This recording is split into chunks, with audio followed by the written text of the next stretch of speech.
Spectra lines first came on the market in the early 90s and basically changed the way tackle was built. Back then, all the reels were built for fishing monofilament, and we took this, really thin line, high break strength, put it on reels built for mono, kaplooey, they broke. So what we ended up doing is kind of changing the way we build fishing reels to suit this type of line.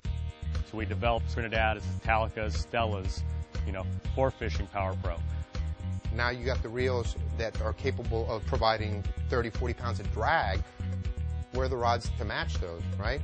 It's been a challenge because in the past, you either used a high modulus graphite rod, which shatters under extremely heavy loads, or you used a fiberglass rod, which can handle the loads, but it's so thick and so cumbersome that it doesn't match these high-performance reels very well. Back when we introduced Travala, or the butterfly jigging system, that rod within itself, made out of TC4, gave us really thin blanks, unbelievable pulling power that kind of followed suit with the new reels, Spectra lines, catching huge fish.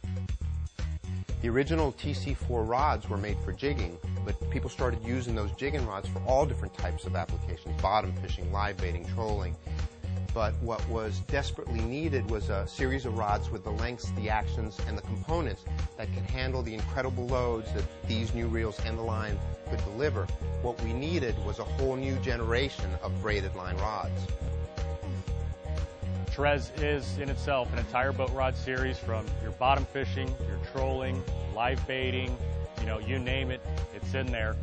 We really focused in on the componentry, basically what rounds out a fishing rod. First thing that comes to mind, obviously, is the guides. It's a very important part of the rod. What we've studied over the years under high-speed photography is when you make your cast, the line comes off the spool faster than it goes through the guides.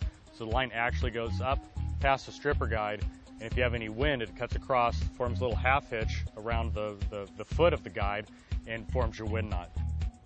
Because of the wind knots inherent in using braided line, Fuji developed a new guide, a K guide, that because of the angle, the line will slip right off, and all the guides, including the tip, are going to be tangle-free.